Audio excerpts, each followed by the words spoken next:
Muchas, pues se me hizo conveniente tocar este tema. Mi naturaleza, una lucha permanente. ¿Cuántos reconocen que luchan todos los días por tratar de ser mejores, por tratar de hacer las cosas bien? O sea, para hacer las cosas mal no cuesta ningún trabajo, se dan solas. Pero por hacer las cosas conforme a lo que además ya sabemos es la voluntad de Dios, pues sí hay una batalla, hay una lucha permanente. Y esa lucha, mis hermanos, comienza en el centro de nuestro corazón, o sea, es interior. Y es de lo que vamos a tratar el día de hoy, tratando de identificar áreas que quizás, bueno, no quizás, seguramente tenemos que combatir más, tenemos que cambiar. Porque en las luchas, en las batallas, pues alguien gana y alguien pierde. Y esta no es una lucha definitiva, es una lucha diaria. Cada día tiene su propia lucha, su propio mal.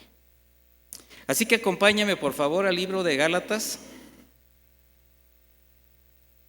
en el capítulo 5.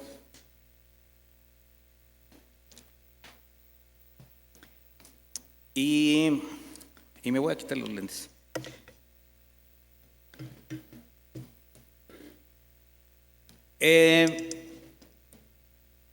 Versículo 16, ¿ya lo tiene?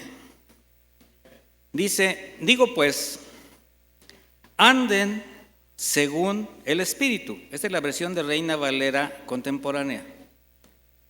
Y no satisfagan los deseos de la carne, porque el deseo de la carne se opone al Espíritu, y el del Espíritu se opone a la carne. Y estos se oponen entre sí para que ustedes no hagan lo que quisieran hacer. Bueno, lo voy a leer en la versión traducción viviente para que vea un significado más profundo de la traducción. Dice así: por eso les digo, dejen que el Espíritu Santo los guíe en la vida. Entonces no se dejarán llevar por los impulsos de la naturaleza pecaminosa. La naturaleza pecaminosa desea hacer el mal, que es precisamente lo contrario de lo que quiere el Espíritu. Y el Espíritu nos da deseos que se oponen a lo que desea la naturaleza pecaminosa. Estas dos fuerzas luchan constantemente entre sí. Entonces, ustedes no son libres para llevar a cabo sus buenas intenciones. ¿Verdad que ya la cosa cambia un poco? De buenas intenciones está llena el infierno, mis hermanos. De buenos deseos, de buenas voluntades. Pablo nos está mostrando muy claramente esa lucha permanente que los cristianos, porque le está hablando a cristianos, esto es para nosotros. Los cristianos como seres humanos, ¿qué fue usted primero, ser humano o cristiano? Ser humano. Entonces usted es un ser humano. Entonces, los cristianos como seres humanos, aunque no lo entendamos, aunque muchos no lo acepten, ahorita explico por qué dijo esto, de forma consciente o inconsciente, a causa de la naturaleza caída, irremediablemente, todos los días libramos una gran batalla. Todos. ¿Por qué dije que algunos no lo acepten o no lo crean? Porque existen algunas doctrinas evangélicas que aseguran que los redimidos ya no pecan. Ya fueron perdonados, ya sus lavados fueron totalmente lavados, entonces ellos ya no pecan. Y cuando llegan a hacer algo, pues solamente son errores que por la sangre de Cristo de inmediato son lavados, así que como en automático. ¿Usted qué piensa de eso? Hay quien lo cree y lo sostiene. De hecho, aquí ya vi algunos que están así como diciendo, oye, entonces, ¿qué es? Mire, mis hermanos, nada más irracional, distorsionado de la verdad, porque pensar de esa manera fomenta el abuso de la gracia y el abuso del pecado. Esa perfección de ya no pecar, de ya no hacer cosas indebidas, de ya tener una situación distinta, solamente va a ser para quienes algún día estén en la presencia del Señor. Ahí va a ser. Usted va a llegar ese día, ahí, delante del trono de la gracia, y el Señor le va a decir: bien, siervo fiel, pasa al gozo de tu Señor. ¿Usted qué cree? ¿Usted va a estar ahí, sí o no? Claro. Pero mientras estamos en este mundo y en este cuerpo, las cosas no son así. De manera que este final feliz, pues definitivamente no va a ser para quien peca deliberadamente y trata de manipular la escritura para decir: no, es que yo ya soy salvo, y como soy salvo, yo ya, haga lo que haga, no pasa nada. No, sí pasa, mis hermanos. ¿Cuántos de ustedes reconocen y están conscientes que siguen pecando delante de Dios? Y mire, a pesar de haber recibido de su gracia una salvación tan grande, siendo librados del fuego eterno. Ve ahí, primeramente ve ahí la misericordia y la fidelidad de Dios. O sea, por su misericordia no somos consumidos, mis hermanos. Pero eso no nos da ningún derecho a abusar de la gracia y mucho menos menospreciar la sangre que nos redimió. Esa sangre que nos reconcilió con el Padre, que nos dio la vida eterna. Mis hermanos, gracia sobre gracia. Ahora, ¿usted cree que esa gracia es para pisotearla? ¿Para hacerla menos? Mire, para los nacidos de nuevo, para los hijos de Dios, los verdaderos, reconocer esa parte de su realidad espiritual, o sea, que todavía somos vulnerables, nos debe llevar a entender entonces la voluntad de Dios de ser santos. Porque la decisión de ser santos, ¿de quién es? Mía. Bueno, suya, de cada uno. De ser formados a la imagen de Cristo. Una necesidad de hacer evidente el carácter que proviene de su nueva naturaleza. Ese es el testimonio de un cristiano. Hacer evidente la nueva vida en Cristo. O sea, ya no vivir como vivíamos en la vida pasada. Porque además hay lo que siempre de alguna manera enfatizo, es el propósito por el cual continuamos en este mundo. O sea, la iglesia, nosotros, no solamente somos responsables de predicar el evangelio, de llevarlo a otros espacios, no, mis hermanos. Somos los indicados, somos a quienes el Señor ha encargado mostrarse al mundo para que el mundo sea testigo de lo que Dios hace en la vida de quienes, al ser dirigidos por su Espíritu Santo, han decidido someter su naturaleza carnal, su carnalidad, y renunciar a la vida mundana. De ahí esa importancia de examinarse constantemente mediante la palabra para identificar dos cosas, o una o la otra. Identificar si usted tiene ese espíritu dispuesto que el Señor busca en sus discípulos, esa santidad, esa voluntad cedida a su voluntad, o en examinarse, comprobar que las evidencias de las pasiones desordenadas que le pueden conducir a la perdición todavía están presentes. Si usted se examina, ¿qué va a encontrar? ¿Un espíritu dispuesto o a alguien que todavía se conduce conforme a lo que le atrae del mundo? Vamos a ver primeramente qué dice la Biblia respecto a carne, la carne. No estoy hablando de la carne de cuando usted va caminando por un puesto de tacos, huele. ¿Qué hace usted cuando huele la carne así asadita? Así. Y voltea inmediatamente. El llamado de la carne. Bueno, espiritualmente pasa lo mismo, mis hermanos. Carne del hebreo basá, del griego sarx, en un sentido físico hace referencia al cuerpo humano, al cuerpo animal. Esto lo vemos en Génesis 2:7 y 19, no vaya ahí, porque es donde nos muestra la creación del hombre y de toda vida animal. Ahí se usa esa palabra, basá. Ahora, en el sentido espiritual, carne indica la inclinación sensual del ser humano a todo lo que le produce placer físico. ¿Ve que ya cambia la cosa? Ahora, ¿sabía usted que somos sensuales por naturaleza? O sea, nos gobernamos por nuestros sentidos. Si usted huele una carne asada, voltea, se le hace agua a la boca. Si usted ve algo que agrada a su vista, inmediatamente su cerebro lo procesa y hay una satisfacción. Si usted acaricia la mano del ser amado, que obviamente tiene que ser su esposa, o sea, no estoy hablando de... ¿Qué siente? Bonito, ¿verdad? Si acaricia a un bebé, ¿qué siente? Suavecito, bonito. El bebé siente una lija, pero usted siente bonito, ¿verdad? Bueno, esos son los sentidos. Escucha algo agradable, una alabanza, una oración, una enseñanza. Bueno, sensualmente el hombre, todo lo que le produce placer tiene que ver con la carne. O sea, es la tendencia de su naturaleza que siempre tratará de dominarle. También carne representa la autosuficiencia y soberbia de quien considera sus méritos. Estoy hablando del hombre que considera sus méritos, sus recursos, sus obras a la par o por encima de la gracia de Dios.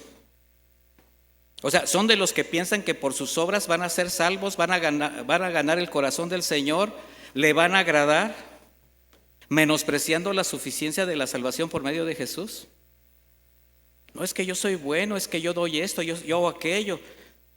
O sea, de ahí la proliferación de religiones, de filosofías espirituales, sectas, aún doctrinas evangélico-cristianas que promueven las obras por encima de la gracia para obtener el favor de Dios.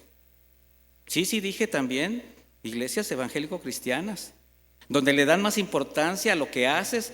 Tú tienes que venir a servir, tú haces esto, tú presenta tus ofrendas para que el Señor se agrade. Espérate, no.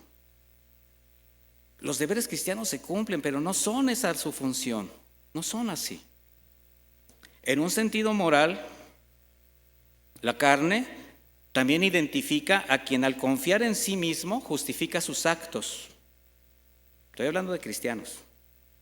Y se amalgaman con el mundo, desobedecen todo orden de Dios y pretendiendo ser amigos de Dios se constituyen en amigos de Dios. ¿Por qué? Porque su mirada todavía está puesta en las cosas del mundo. De ahí que Santiago dijera: oh gente adúltera, ¿no saben que la amistad con el mundo es enemistad con Dios? En Santiago 4:4 dice: todo aquel que quiera ser amigo del mundo se declara enemigo de Dios. ¿Usted qué es, amigo o enemigo de Dios? A ver, ¿por qué no contesta? La de decir no, pues nos va a agarrar. Bueno, la palabra sí los va a agarrar. Enemigo de Dios aquel que se amalgama con el mundo, mis hermanos. Y el mundo tiene muchas formas para permitirte ese mezclarte. Por eso la Biblia metafóricamente hace alusión de la carne de diversas formas. Por ejemplo, en quienes reaccionan y viven dominados por los deseos sensuales. Romanos 7:5 dice: porque mientras vivíamos en la carne, las pasiones pecaminosas despertadas por medio de la ley actuaban en nuestros miembros a fin de llevar fruto para muerte. Lo explico. Cuando vivíamos de acuerdo a las pasiones desordenadas, estas pasiones desordenadas fueron, dice, despertadas por medio de la ley. ¿Por qué? Porque cuando tú desconoces los mandamientos de Dios, todavía puedes alegar ignorancia. Pero cuando el Señor dijo: no robarás, no adulterarás, no codiciarás las cosas ajenas, la mujer de tu prójimo. Bueno, en ese momento las pasiones pecaminosas fueron despertadas por medio de los mandamientos de Dios y así actuábamos en la carne llevando fruto de muerte. O sea, la ley lo que hizo fue sacar a la luz el pecado. También carne muestra a quien expresa una nueva forma de vida. O sea, a quien es obediente, a quien vive en santidad. Y eso no es nada fácil, mis hermanos. Vivir la vida cristiana es muy difícil. Tenemos que entenderlo, tenemos que ser conscientes que estamos en una lucha, que vivimos en un mundo corrupto. ¿Será fácil vivir en santidad, mis hermanos? No es fácil, pero sí es posible. Y de ahí la necesidad de sostener una relación con Dios creciente, sana y docilidad a la guía de su Espíritu Santo, porque es la única manera como nosotros vamos a poder hacer y caminar en su voluntad. Segunda de Corintios 10:3 dice: pues aunque andamos en la carne, no militamos según la carne. Bueno, lo voy a leer en una versión más actualizada. Dice, Segunda de Corintios 10:3: es verdad que aún somos seres humanos, pero no luchamos como los seres humanos. ¿Sí se entendió mejor?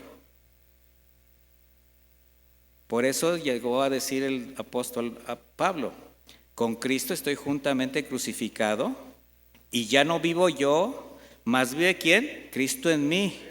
Lo que ahora vivo de la carne, o sea, como ser humano en este cuerpo, lo vivo en la fe del Hijo de Dios, el cual me amó y se entregó a sí mismo por mí. O sea, para que yo pueda vivir conforme a la voluntad de Dios, ¿qué tengo que estar? Juntamente con Cristo crucificado. ¿Quién es el que tiene que vivir la vida cristiana conmigo o casi por mí? Jesús. De ahí la importancia de que el carácter de Cristo se esté formando en ti. Eso es lo que forma el Espíritu Santo. Entonces, carne o carnalidad exhibe, muestra, expone, revela, saca a la luz. Dije muchos sinónimos para que me entiendan esta parte. Saca a la luz el eslabón más débil de nuestra naturaleza, de la naturaleza humana. El Señor Jesucristo lo expresó a sus discípulos en el Getsemaní, cuando llegó a orar, y les dijo: quédense aquí, mi alma está muy triste, aún hasta la muerte. Y se alejó unos pasos. Y dice Mateo 26:40, luego volvió con sus discípulos y como los encontró durmiendo, le dijo a Pedro: ¿así que no han podido mantenerse despiertos conmigo ni una hora?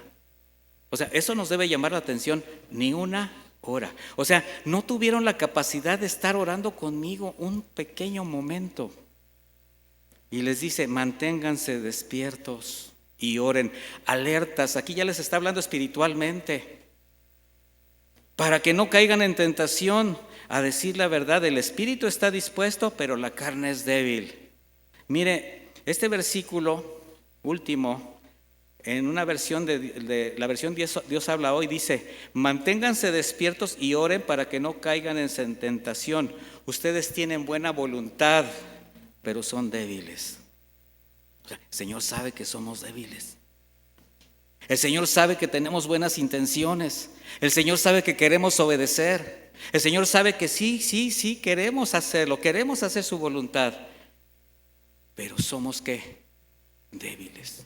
Y si no lo reconocemos, mis hermanos, ese acto de autosuficiencia, de orgullo y de soberbia nos va a llevar a ¿qué cree? A caer. ¿Han escuchado el término cristiano carnal? Y no así entre cuates de qué hago carnal, no. Cristiano carnal. Bueno, ¿será que habrá cristianos dependientes todavía de su carnalidad? ¿Qué cree? Vamos a descubrirlos cómo.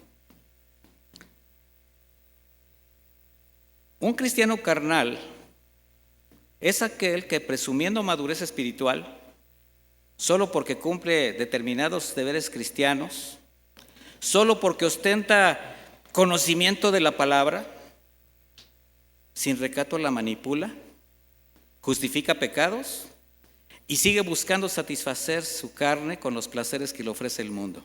Ese es un cristiano carnal. O sea, tiene un pie en el mundo y lo justifica. ¿Y con qué cree que lo quiere justificar? Con actitudes religiosas. con conocimiento de la palabra, sacando de los contextos ciertos versículos para satisfacerse a sí mismo. Un cristiano carnal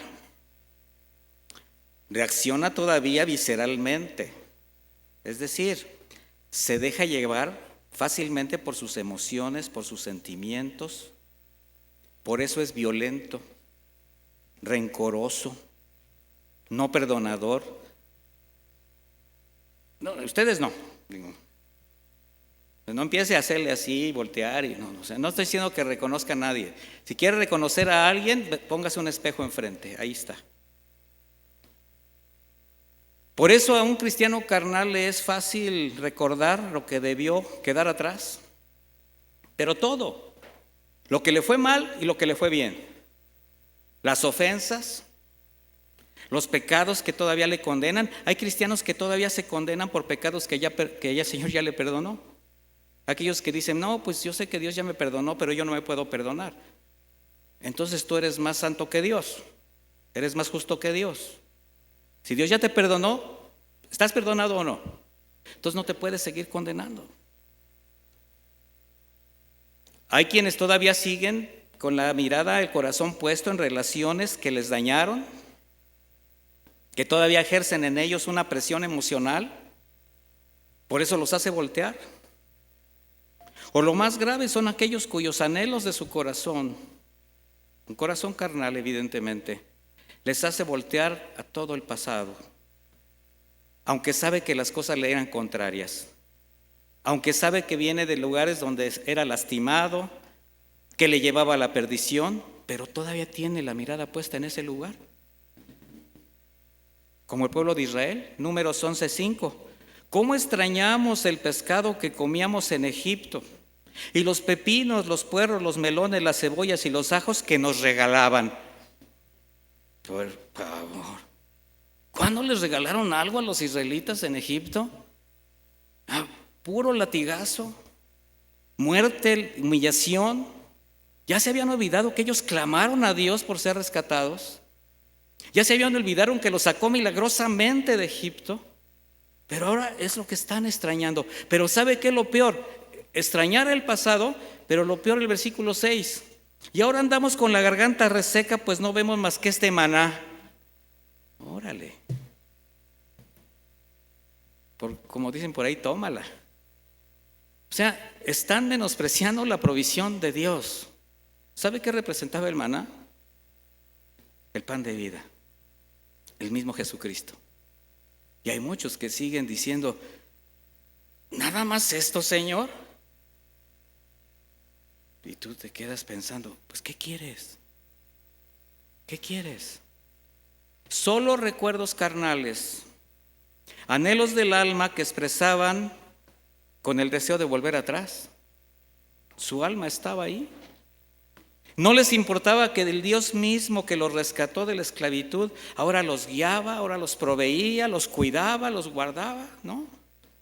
Y no obstante que ya eran libres, por un espíritu no renovado, por un entendimiento velado, entenebrecido, había mucha inconformidad en el pueblo del Señor. Un fuerte deseo de regresar a lo que un día o en algún tiempo controló todo su ser.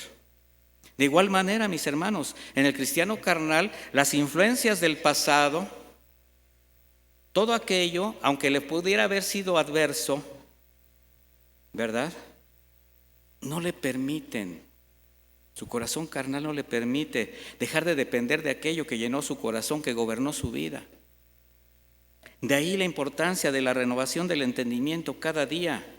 Porque cuando aún domina la carne, cualquier distractor es suficiente para hacer volver la mirada, el corazón a esos hábitos, lugares, a la gente de donde fuimos rescatados por el Señor. El Señor te rescató de todo eso, mi hermano. ¿Sí o no?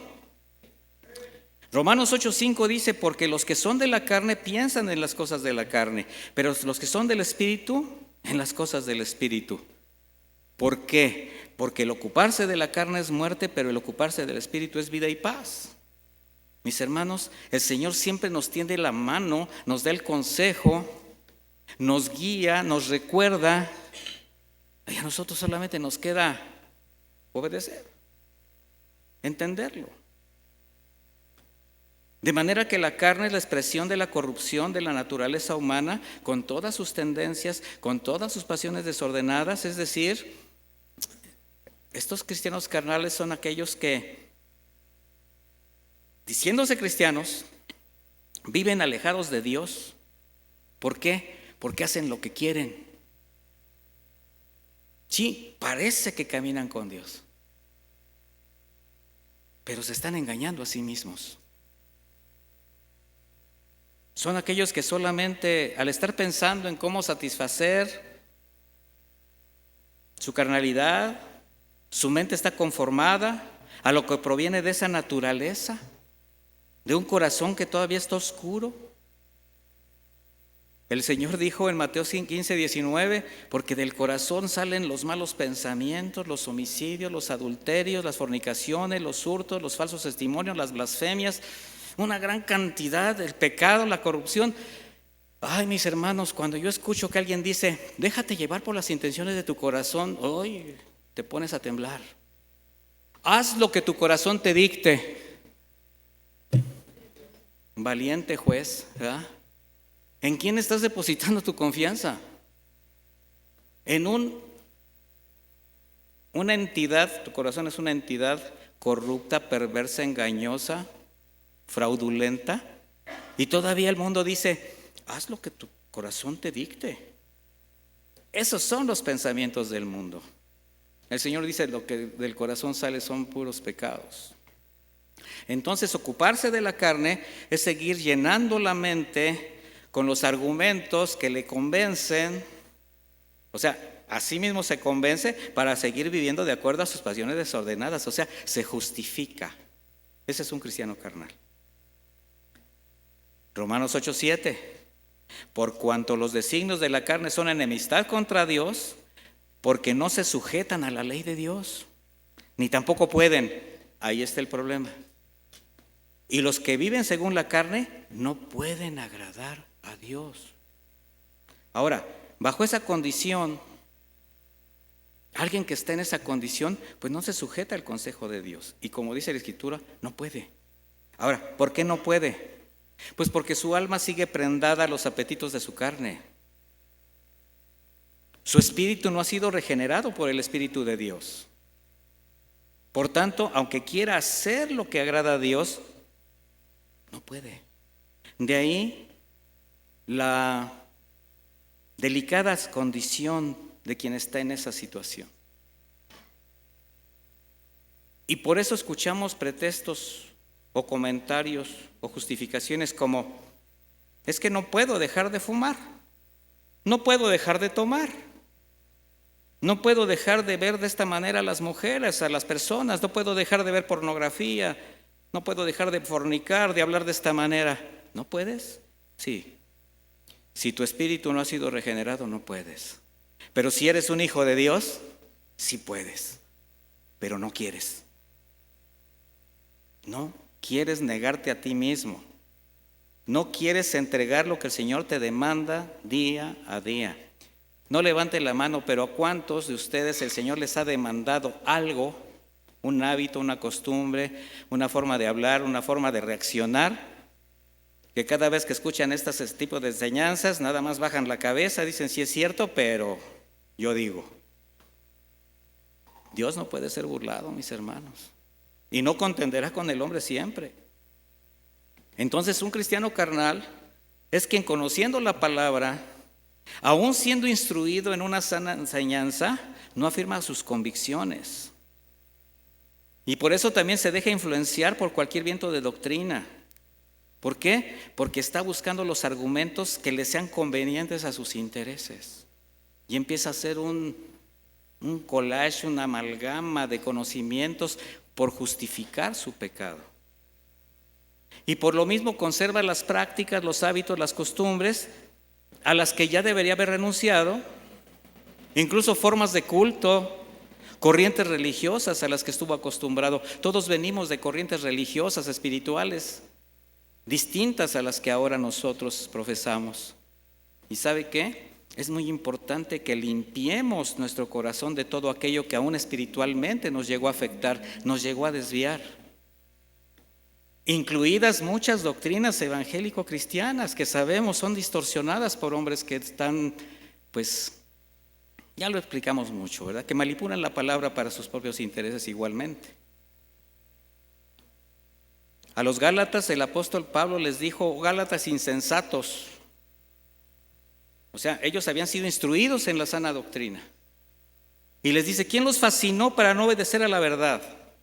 Si ante los ojos de ustedes Jesucristo ya fue presentado claramente como crucificado, solo esto quiero que me digan: ¿recibieron el Espíritu por las obras de la ley o el oír con fe? ¿Qué cree que le contestaron los Gálatas? Pues oír con fe. ¿Por qué? Porque ellos no eran judíos, eran gentiles. Era una iglesia que se había establecido en Asia Menor, en Grecia. Tan necios son, comenzando por el espíritu van a terminar con la carne. Tantas cosas han padecido en vano, si es que realmente fue en vano. O sea, tanto trabajo de salir de las costumbres paganas, y ahora te llega alguien que te dice: no, pero espérate, Jesucristo fue judío y él, como judío, pues cumplía las obras de la ley. Sí, pero él fue el que vino a establecer la gracia por encima de la ley. ¿Y sabe cuántos amados hermanos conozco y con tristeza veo que se han desviado a doctrinas que les han fascinado y ahora no tienen un pie seguro en lo que están creyendo? Y podemos seguir dando ejemplos de esta condición. Pero no se trata de eso, mis hermanos. Lo que nos debe importar para quien se considera un hijo de Dios es identificar su propia condición espiritual. Por eso Pablo dice en el versículo 9 de Romanos 8: sin embargo, ustedes no viven según la carne, sino según el Espíritu. Pero complementa: si es que el Espíritu de Dios mora en ustedes. Si alguno no tiene el Espíritu de Cristo, no es de Él. ¿A quién le corresponde identificar cómo está su interior, su corazón? Para poder decir: yo soy de Cristo, yo pertenezco a Cristo. Y con esto no estoy cuestionando a nadie, lo único que estamos haciendo es estableciendo esa lucha terrible interior que libramos todos los días, y que al ser una lucha con un corazón engañador, una naturaleza caída, nos puede desviar. Haga un pequeño ejercicio espiritual. Piense un poco en aquello que le ocupaba su mente antes de llegar a la fe.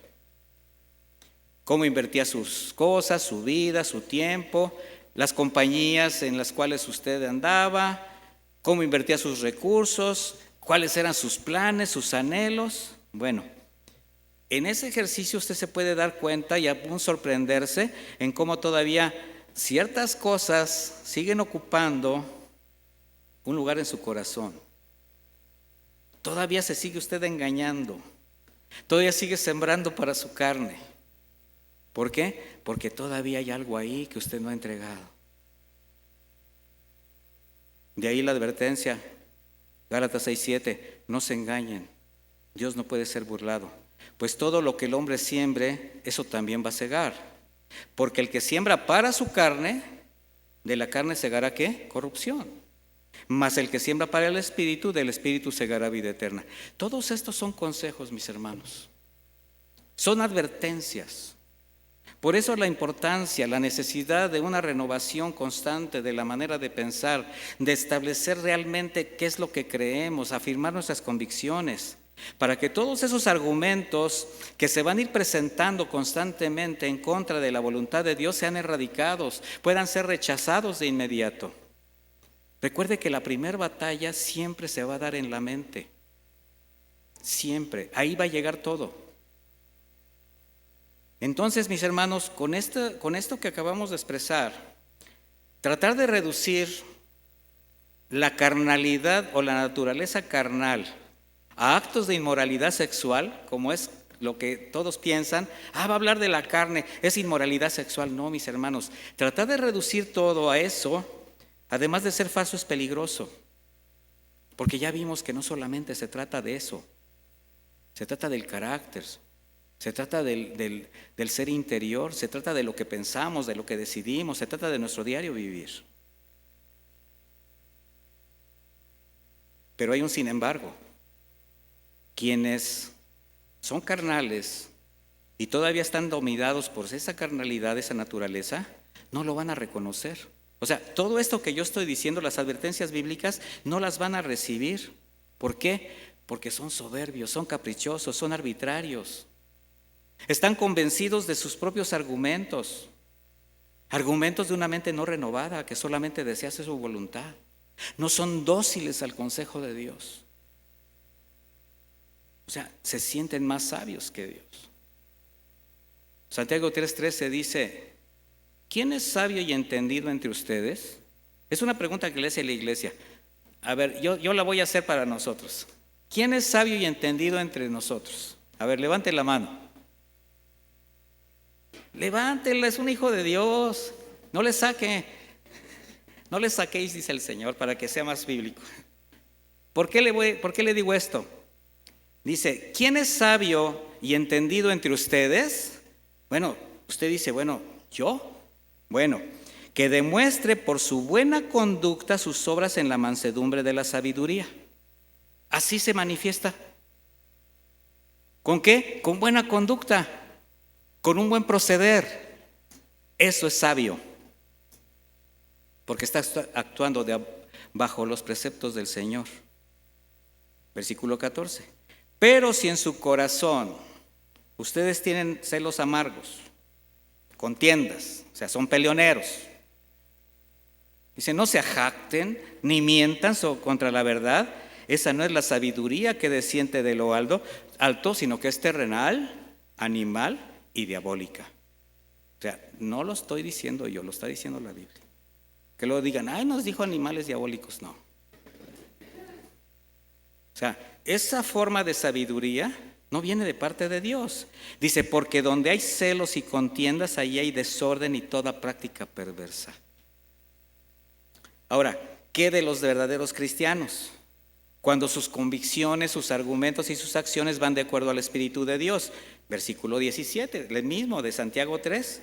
En cambio, la sabiduría que procede de lo alto es primeramente pura, luego pacífica, tolerante, complaciente, llena de misericordia y de buenos frutos, imparcial, no hipócrita. ¿Quién dice, está hablando de mí, pastor?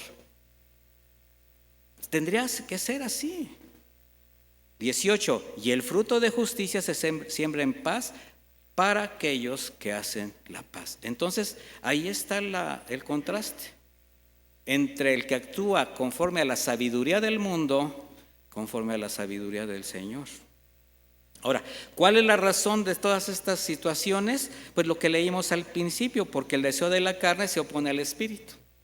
Nada más por eso, ¿verdad? Entonces, haciendo un poquito de conclusión nada más, la naturaleza carnal, de acuerdo a lo que leímos, y el Espíritu de Dios, que es la naturaleza de Cristo, cohabitan en el corazón de los redimidos. ¿Sí se da cuenta? Que el Espíritu que lo gobierna, el Espíritu Santo, y su naturaleza, ahí están juntas. Y al ser opuestas, ¿qué están haciendo? Se están enfrentando. Ahí está la lucha. La pregunta que hice al inicio, ¿cuántos reconocen que luchan contra pasiones desordenadas, contra malas actitudes?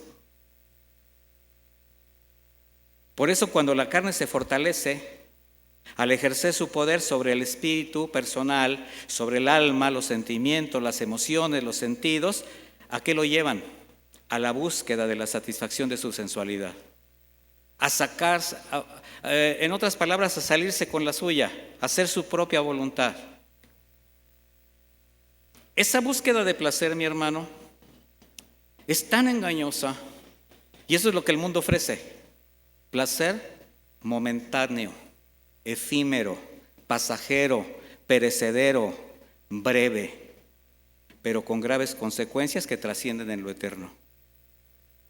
Eso que de repente usted dice, ay, es que no me lo puedo perder, no puedo dejar de verlo, no puedo dejar de hacerlo, y hasta bueno, hay quien se obsesiona de tal manera, sobre todo entre más jóvenes, ¿verdad? Así como nosotros, ¿verdad? Más obsesivos, ¿verdad? De querer hacer algo. Así como que si se les fuera a acabar el mundo porque no alcanzan a cumplir un propósito, a tener una relación, a obtener algo, todo se va a acabar, todo.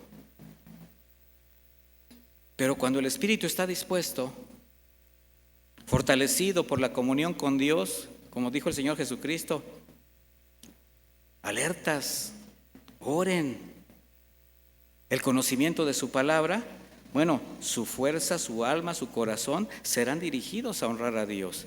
Ahora, ¿a quién le conviene vivir de esa manera? A nosotros.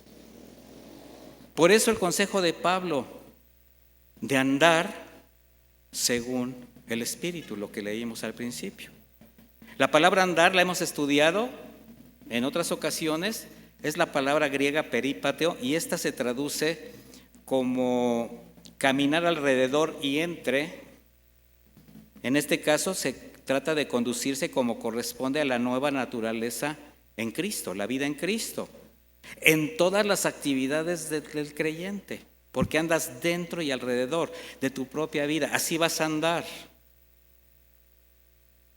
Andar en el Espíritu, escuche bien, no significa tener una permanente actitud de misticismo o apariencia piadosa, no se trata de fingir mucha religiosidad, sino significa que el carácter que Dios está formando en el creyente se hace manifiesto en cada expresión de vida. Eso es andar en el Espíritu.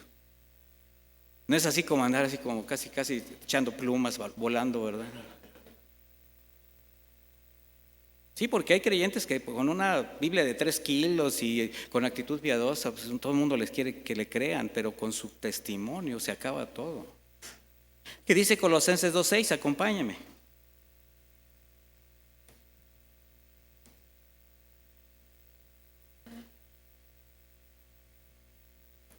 Colosenses 2:6 dice: por tanto, de la manera que han recibido a Cristo Jesús el Señor, así anden en Él. Fíjese, ¿cómo lo recibió usted?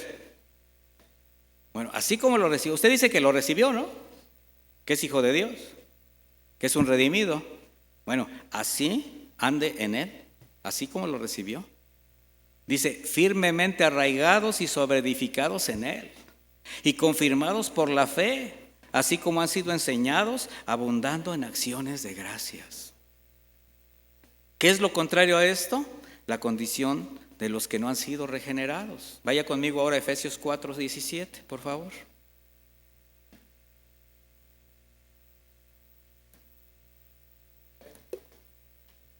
Esto digo e insisto en el Señor.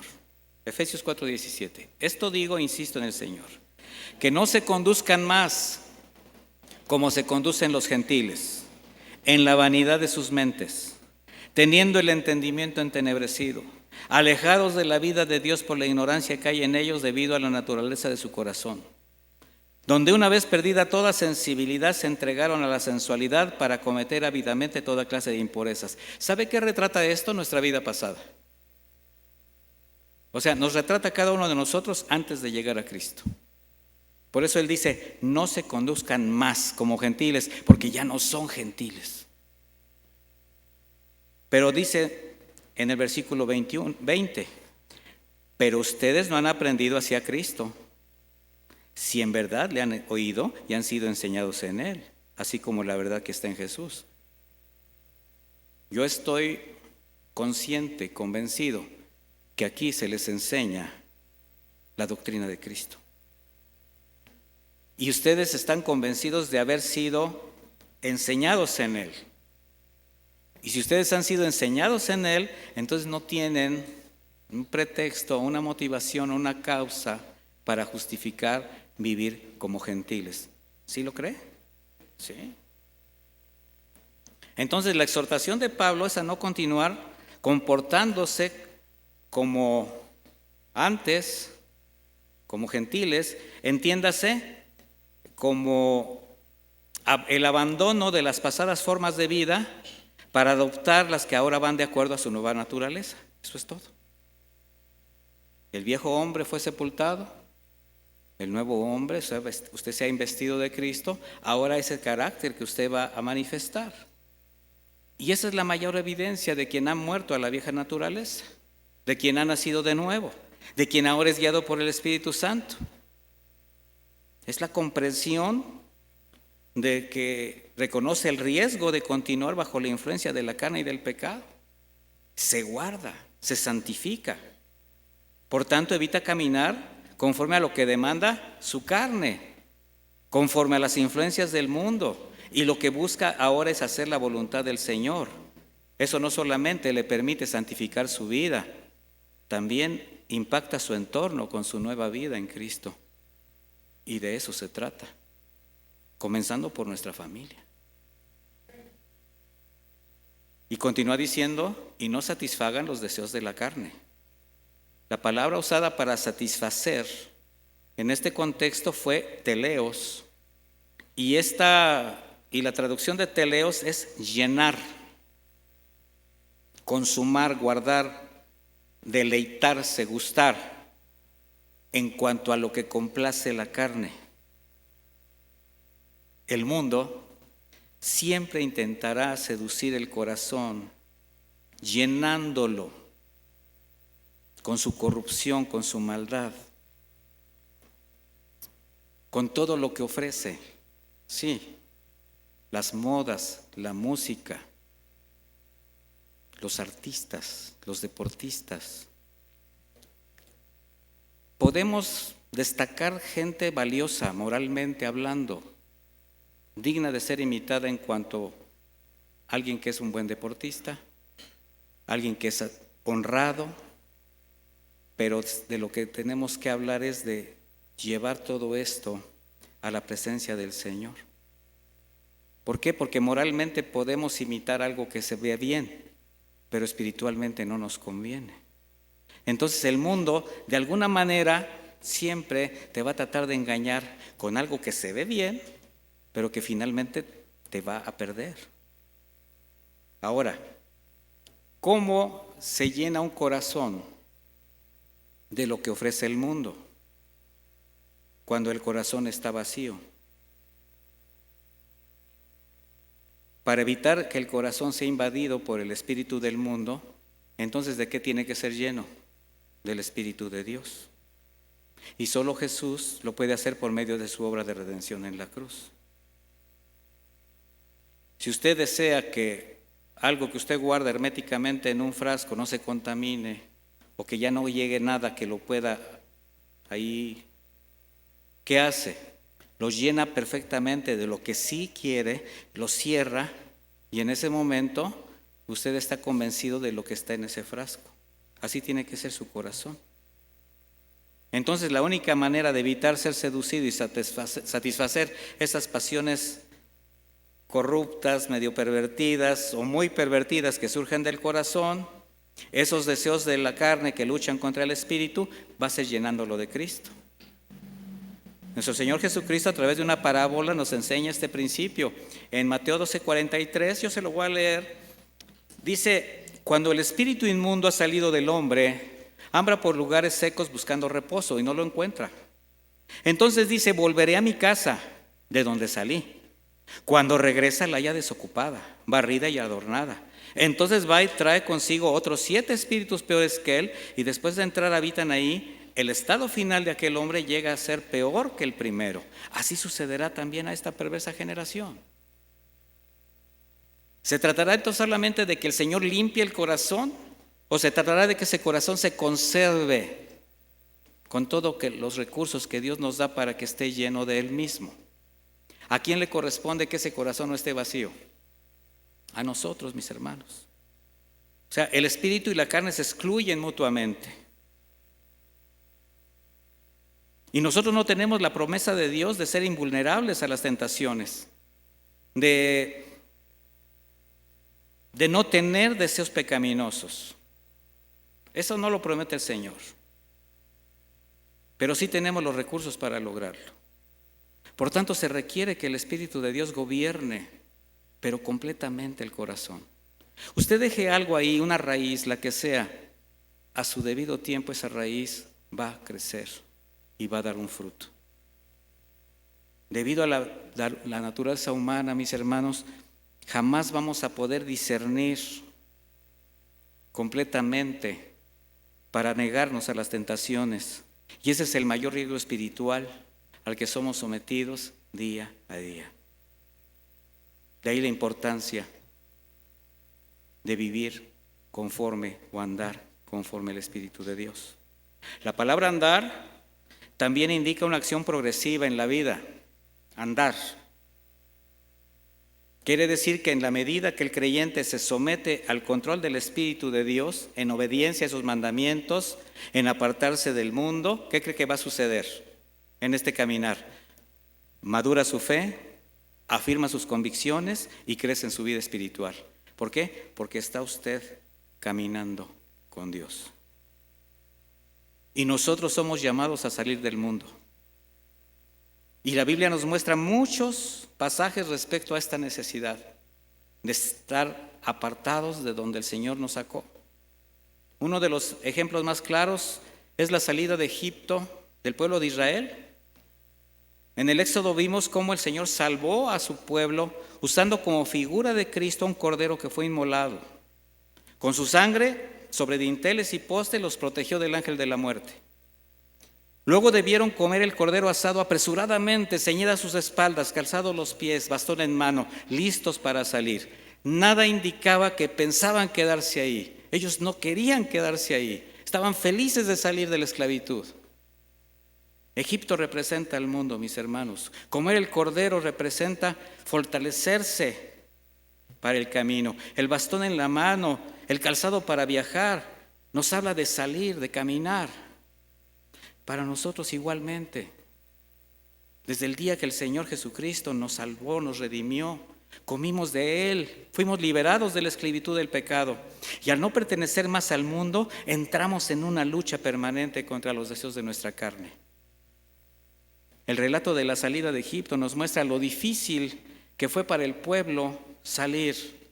El faraón se obstinaba en retenerlos. Faraón representa a Satanás, el enemigo de nuestras almas. Él no quiere que salgamos del mundo para seguir al Señor. Y no obstante, como la mayoría de los israelitas, usted lo sabe, ¿cuál fue su final? Hay quienes en la actualidad aparentemente han salido de su Egipto, pero lo siguen cargando en el corazón. Añoran el aroma de las delicias del pecado hasta que regresan a Él o se quedan tirados en el desierto. Sin embargo, los creyentes, los verdaderos creyentes, agradecidos por una salvación tan grande, mis hermanos, tienen la mirada puesta en el galardón, en la corona de vida. Y por eso deciden caminar con Él, abstenerse de todo lo que los pueda distraer, evitarles entrar a su tierra prometida, una tierra que Cristo ya ganó para nosotros, mis hermanos. Lo cantábamos al final. Esperamos su regreso, queremos estar con Él. Lo clamamos, lo cantamos en adoración. ¿Será que solamente leíamos unos textos o lo creímos en el corazón?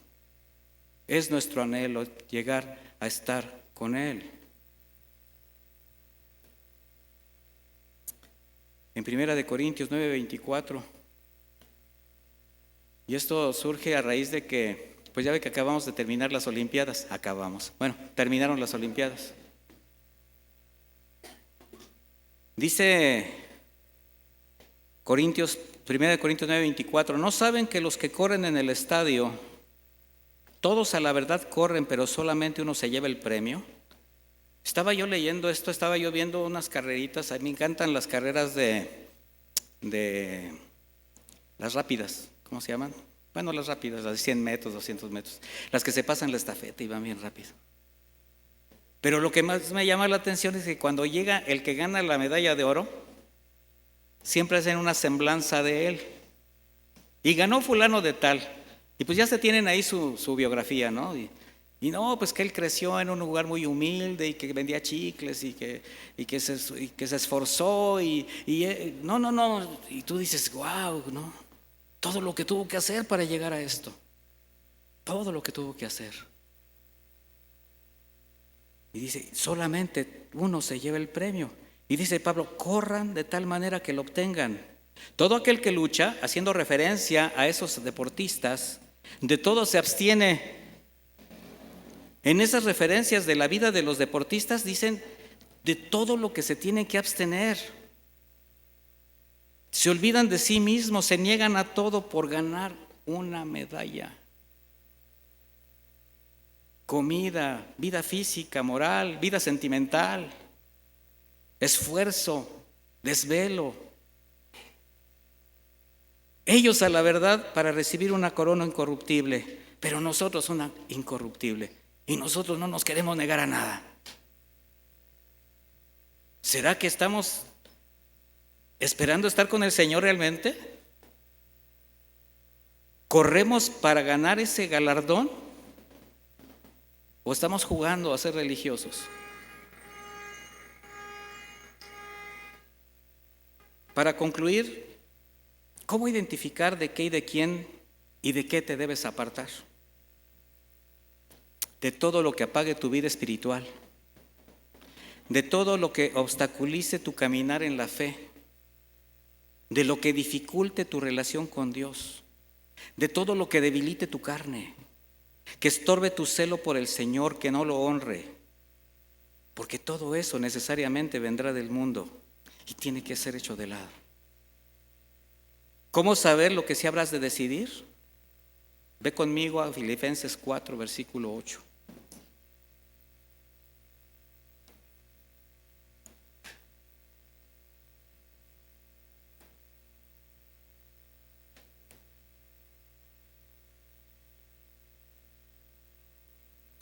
¿Cuántas cosas, mis hermanos, alrededor de nosotros quieren apagar nuestra vida espiritual? No quieren dejar que terminemos el camino. Son estorbos. Y el enemigo lo sabe. El enemigo sabe lo que te va a tentar, el enemigo sabe lo que te va a distraer, el enemigo sabe lo que te va a hacer desviar tu mirada de Jesús. ¿Por qué si habrás de decidir? Filipenses 4:8 dice, por lo demás, hermanos, todo lo que es verdadero, ¿quién? Jesús. Todo lo honesto, todo lo justo, todo lo puro, todo lo amable, todo lo que es de buen nombre. Si hay virtud alguna, si algo digno de alabanza, en esto piensen. Para nosotros, para los cristianos, el mundo y sus ofertas son el primer y más grande enemigo. Y si no discernimos quién lo gobierna y el peligro que encierra, tarde o temprano caeremos en la trampa, caeremos bajo su influencia. Y este mensaje lo quiero llevar un poquito más directamente a los jóvenes. Jóvenes, ustedes están más expuestos que nunca en esta generación. Olvídense de que pueden hacerlo todo, de que nada les va a pasar, que el mundo está en sus manos, que escuches la voz de tu corazón. Olvídense. Escuchen la voz del Señor y escuchen el consejo de sus padres.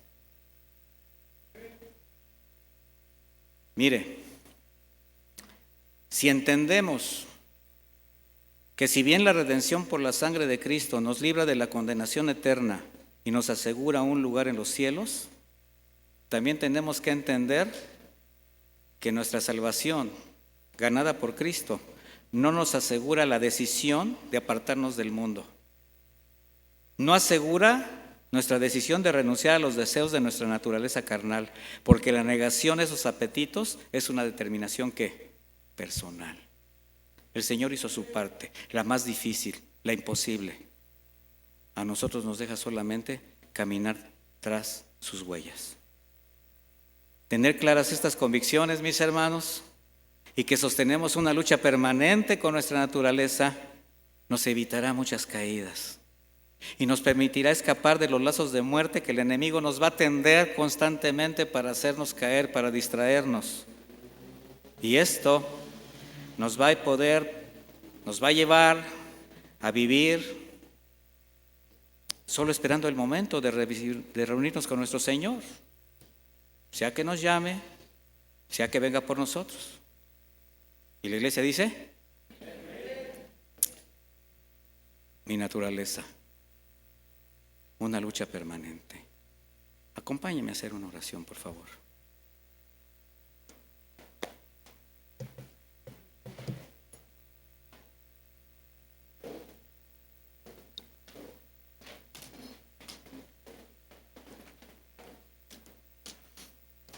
No ponga cara de regañado.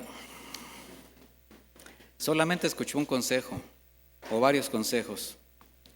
Pero si usted se da cuenta, si el Espíritu a través de las enseñanzas le está mostrando deficiencias morales, espirituales, le está mostrando la necesidad de hacer cambios en su vida, no lo dude, mi hermano. A usted es al que le conviene, créame.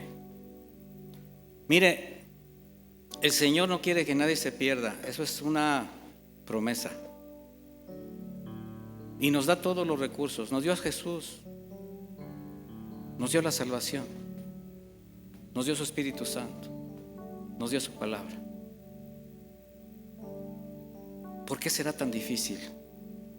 Porque nuestra naturaleza es pecaminosa y ahí está. Y tenemos que luchar con las armas que el Señor nos ha dado. Si usted le cree a Dios, solamente tómelas y deje de justificarse con el no puedo. Deje de justificarse con el es que es muy difícil. Pues nadie dijo que era fácil. Pero si usted dice todo lo puedo en Cristo que me fortalece, créalo, créalo, porque es una realidad para quien camina con el Señor. Bendito Dios, te damos muchísimas gracias por tu palabra. Te damos muchísimas gracias por la bendición de tu consejo. Primeramente, Señor, agradecidos por la salvación que tenemos en Cristo, nuestro Señor y Salvador. Él cambió todo el panorama de nuestra vida, cambió nuestro destino eternamente. Y tú sigues, Señor, extendiendo tu misericordia. Tú sigues guardando, nos sigues dando tu palabra. Ahora sabemos lo que corresponde a cada uno, de manera personal, de manera individual. Tomar tu consejo, hacer lo propio y obrar conforme a ese consejo. No menosprecies, mi hermano, el consejo de Dios. No pelees con Dios.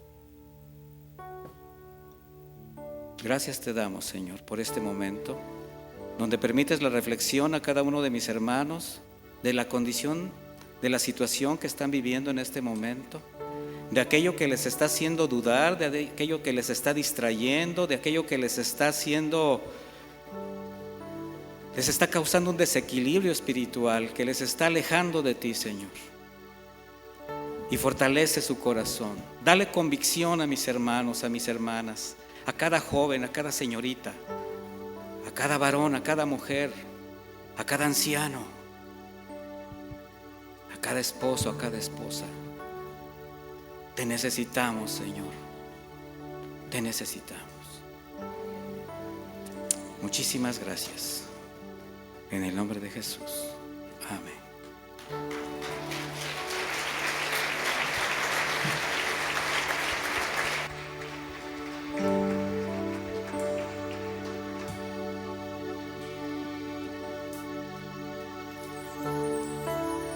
Así con esta actitud que tenemos en el corazón,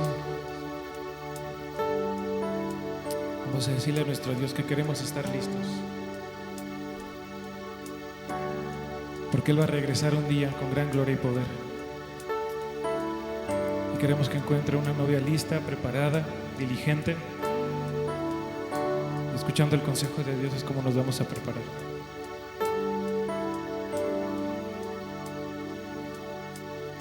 Señor, quiero estar listo para ti. Señor, quiero estar listo para ti. Una vez más, Señor. Señor, quiero estar listo para ti. Señor, quiero estar listo para ti. Tú vendrás por mí, te esperaré. Tú vendrás por mí.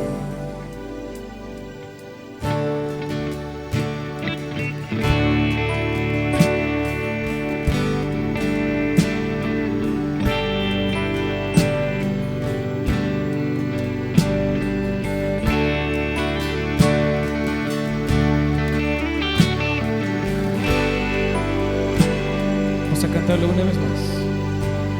Señor, quiero estar listo para ti. Señor, quiero estar listo para ti. Tú vendrás por mí, te esperaré.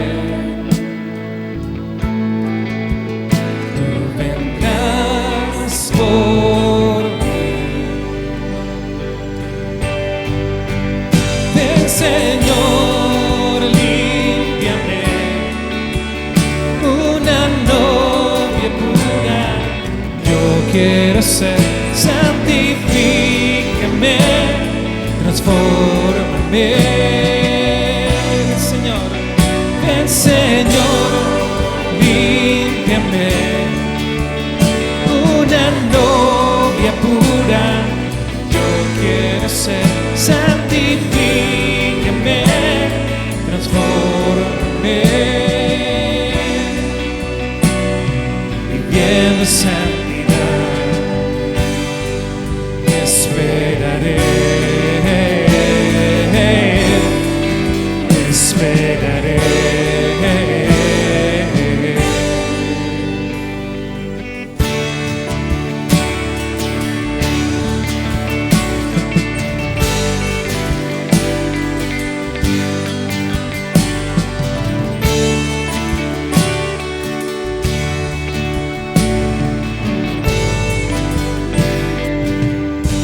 Decirle, tú vienes por tu iglesia en gloria, en majestad, por una iglesia pura que viva en santidad.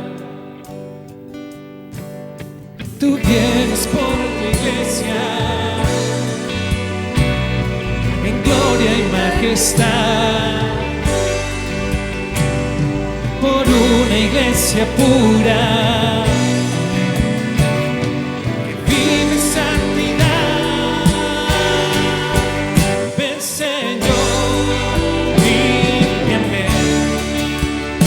una novia pura yo quiero ser. Santifícame, transfórmame. Ven, Señor, límpiame, una novia pura yo quiero ser. Santifícame, transfórmame, viviendo santidad. Esperaré,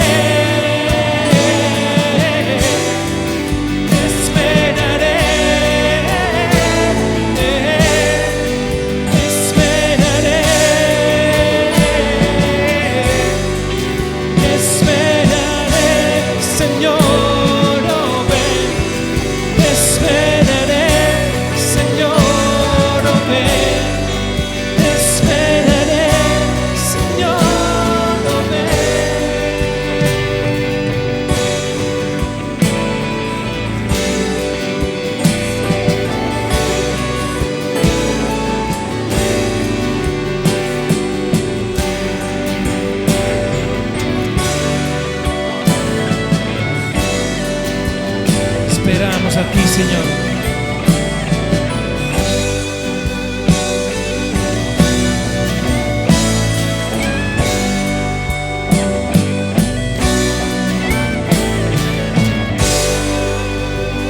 Esperamos con gran gloria y poder, Señor.